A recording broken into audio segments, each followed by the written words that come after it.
Alright, here we go with another 1v1 in the AirMech Custom 1v1 Tournament number 4. This is going to be starring MrRobotov in the blue Black Ops Warthog down in the bottom left. See? Got it. You did get it that time. And ProProProPro in the Nikolai Saucer on the top right, bravely firing in with that minigun, not doing any damage yet. Now Saucer and Assassins dropping right in for the harass. Now that's already very unusual. Once again, neither of these players is using an aggressive... Well, they are using aggressive mechs, they're not using meta mechs. If our definition of meta mech is strictly Striker, then yes, you are right. Striker with 3 Blaster Guardians, Helix with 3 Blaster Guardians, there you go, there's the meta. I don't disagree. ProPro going hard for this middle has already wiped out half his neutrals, whereas MrRobotov is still working on them. However, ProPro's tanks are dipping a little bit lower, while MrRobotov's are still healthy. But yet not taking any casualties and able to heal right up at that outpost. And that's the good old-fashioned micro skill that we see from some of these veteran players. ProPro is not a player who loses units. There was no command mode. MrRobotov moving in with command mode, just sitting right beside that outpost and neutralizing it real quick. That's right, and he's got the first hold on it. ProPro with sergeants. Now, there's something unusual. He's got sergeants running in on a V-path.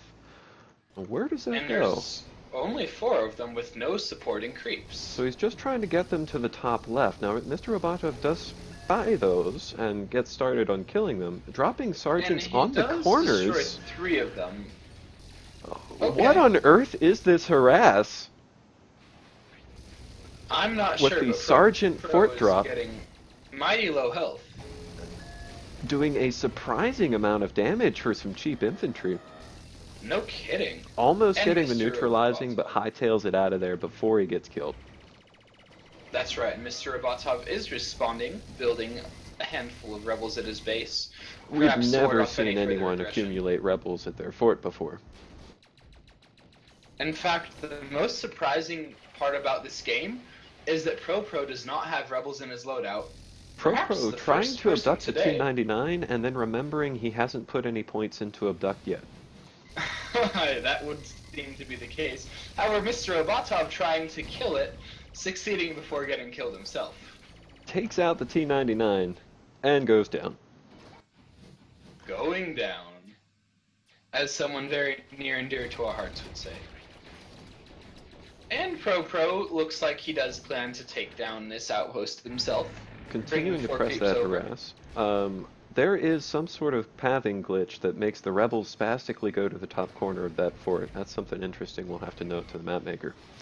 That is correct. However, ProPro has now secured this top outpost, juxtaposed to MrRobotov, who's secured mid, and it looks like is doing a mirrored push onto ProPro's corner outpost. He's trying not to make the rebels go to mid, but rather than draw a V-path, he's command moding them in steps.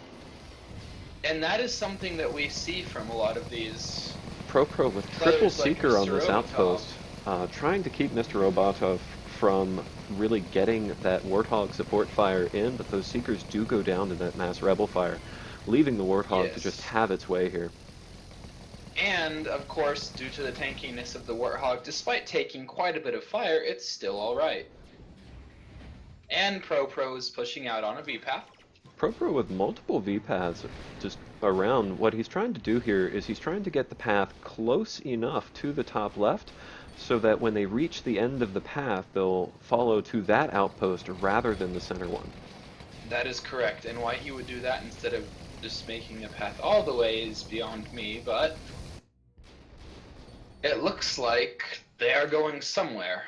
So each player has taken the other's corner outpost, and that's where the bulk of their upkeep lies. So it'll be interesting to see if this is going to be a base race scenario. ProPro already coming out with the mass longhorn and the forts and the sergeants on the corners again, whereas MrRobotov has not pushed yet. However, he is mounting up a decent defense here. The roller is very effectively dealing with those heavy mines. Roller in the front says, I don't care if you have mines, I'm just going to eat them. However, MrRobotov is doing a good deal of work with that Warthog minigun, starting to bring those units down, however, incurring quite a bit of damage on his fort. Those sergeants are still shooting. That's right, and they're doing, once again, surprising damage as MrRobotov does not have units microed into defensive positions, and he's getting mighty low himself.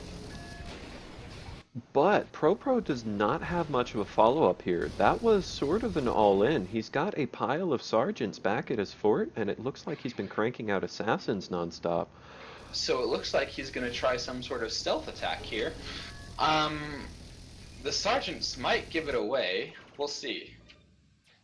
MrRobotov is failing to have any defensive units on his side. He's got to go somewhere soon. That's right. That's right. He could easily capture mid. That's completely uncontested at this point. He just doesn't have any infantry there. Goes ahead, uses his rebels to neutralize top left while pushing at the fort with his other pile of rebels. Now they are going to get intercepted by all of those assassins that ProPro had been queuing up. However, he has done a fair bit of damage. Gets a couple ticks in there and almost successfully takes top left. This game could be swinging back into MrRobotov's favor. That's right, and now ProPro only has one outpost left under his control, and MrRobotov, with defending units on every outpost of his own. Warthog versus enormous amounts of infantry. However, ProPro using his ultimate. And just dropping those level 4 creeps right there on the corner. Now, it doesn't... It's not really going to work. It's not going to end the game now, but especially in this position with the fort health as it is, every little tick helps. It's going to be death by 1,000 cuts for MrRobotov if he doesn't iron out how he's going to win this game. Now, he's got a massive force at mid, though. If he sends in those assassins, it could literally be death by 1,000 cuts. He's only got 3 left. Most of them were killed in that rebel push. ProPro's still just going to keep with the fort drops. He's going to try to win this game by going straight for fort. And it is working out pretty well for him. Managing to drop units off of the map somehow. That's correct, and MrRobotov does deal with it yet again, and now MrRobotov does have a substantial push, largely consistent of Longhorn Rebel, with a couple healing units and a couple AA units coming down on ProPro's fort. But and now ProPro's got no defense. Be able to drop anything for a while, because he's going to have to do everything he can to defend. All he has is assassins, and there's enough AA with that push that they won't be able to keep the saucer from using the death ray. This may be the end right here. That is correct, and it's dipping mighty low. ProPro is getting a couple tanks picked off. However, MrRobotov massing up another pile of rebels at his fort just in case this doesn't finish it. That is correct. However, it looks like it will finish it as ProPro fails to deal with those units in time, and the game goes to MrRobotov. So going straight for the face. And that did go a good deal quicker than many previous battles between these two that we've seen. They have a historical precedent of 30-minute games, so it was very nice to see this one wrapping up in a timely manner. I'm very excited. Indeed. So that will wrap up this match between ProPro and MrRobotov. MrRobotov taking this game. And now we're advancing on to the next round. Whoop whoop!